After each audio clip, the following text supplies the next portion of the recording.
যাচ্ছে। এগুলো ভেবে কান্না করতে করতে আমি সেন্সলেস হয়ে যাই। আমাকে এই অবস্থায় রেখেই সে চলে যায়। ফ্লাইট মিস হয়ে যাবে। যখন আমার সেন্স আসে তখন তিনি এয়ারপোর্টে। বুকের মাঝে পাথর চাপা রেখেই হাসি মুখে তাকে বিদায় দিলাম। আমার স্বামী রাতের বেলা যে গেঞ্জিটা পরে ঘুমাতে, ওটাকে আমি আর ধুইনি। ওটাতে আমার স্বামীর শরীরের গ্রান মিশেছিল। ফোনে সবসময় ওনার সাথে আমার কথা হতো, কিন্তু চোখের জলে বালিশ ভিজত। প্রায় 3 মাসের সময় আমি জানতে পারি আমার যমজ বাচ্চা হবে। এই কথাটা শোনার পর আমার স্বামীর আনন্দ দেখে কে, আমি নিষেধ করার পরও সে ওভারটাইম ডিউটি করত। সব টাকাই সে দেশে পাঠিয়ে দিত। আমার শ্বশুরকে বলতেন টাকা জমিয়ে রাখতে, কিন্তু আমার শ্বশুর সেই টাকায় সুদের ব্যবসা শুরু করে, যাকে তাকেই টাকা ধার দিয়ে উড়াতে থাকে। আমার যখন 8 মাস তখন আমার প্রচন্ড ব্যথা ওঠে। তখন আমি আমার বাবার বাড়িতে ছিলাম। আমাকে হসপিটালে নেওয়ার পর ডক্টর বলেন তখনই আমাকে সিজার করানো লাগবে। অবশেষে সেই দিনই আমার সিজার হয়। সে কতই না টেনশন করেছে। অবশেষে আল্লাহর রহমতে আমার একটা ছেলে ও একটা মেয়ে হয়। মেয়েটাকে দেখতে পুরোই তার বাবার মতো হয়। সন্তান হওয়ার খুশিতে সেই মোবাইলেই সন্তানের মুখ দেখে আজান দেয়। কয়দিন পরে দেশে আসবে হঠাৎ করেই সিদ্ধান্ত নেয়। সে দেশে আসবে শুনে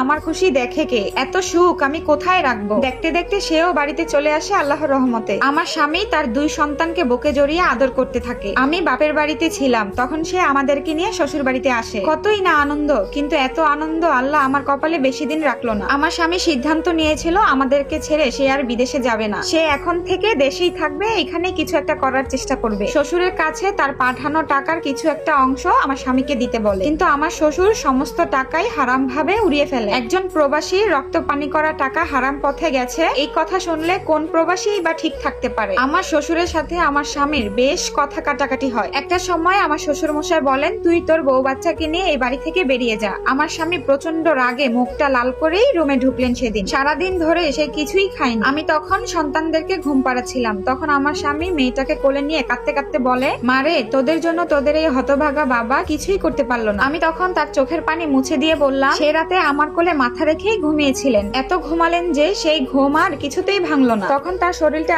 পুরো ঠান্ডা দেখে আমি একটা কাঁথাও গায়ে জড়িয়ে দিলাম। সকালে রান্না করলাম, বাচ্চাদেরকে গোসল করালাম, খাওয়ালাম, কিন্তু তখনও আমার স্বামীর ঘুম ভাঙে না। আমি তখন আবারও রুমে গিয়ে তাকে ডাকতে থাকলাম। তাকে ধরেই বুকটা ফাঁকা হয়ে গেল। আমার চিৎকারের শব্দ শুনে সবাই তখন রুমে ছুটে আসে। তখন আমার স্বামীকে সবাই মিলেই তাড়াতাড়ি হসপিটালে নিয়ে যায়, কিন্তু ডক্টর তখন জানিয়ে দিল তিনি আর আমাদের মাঝে নেই। সেই রাতেই তিনি আল্লাহ তাআলার কাছে চলে গিয়েছেন। ঘুমের মধ্যেই তিনি স্ট্রোক করেছিলেন। আমার কোলে মেয়েটা ছিল আর ছেলে আমার শাশুড়ির কোলে। আমি মেয়েকে নিয়েই তখন পড়ে যাই। একটা সময় তখন আমার স্বামীকে কবর দেওয়া হয়। আমি আমার সন্তানদেরকে নিয়ে বাপের বাড়িতে চলে আসি। সে তো চলেই গেল, কিন্তু সে তার স্মৃতিগুলো রেখে গেল। মেয়েটাকে দেখলে পুরোই তার বাবার মতো লাগে। এই স্টোরিটা একটা আপুর জীবন থেকে নেওয়া। প্রবাসীরা কত কষ্ট করে এই টাকা ইনকাম করে, আবার খেয়ে না খেয়ে সেই টাকা দেশে পাঠায়। ওই টাকা যদি কেউ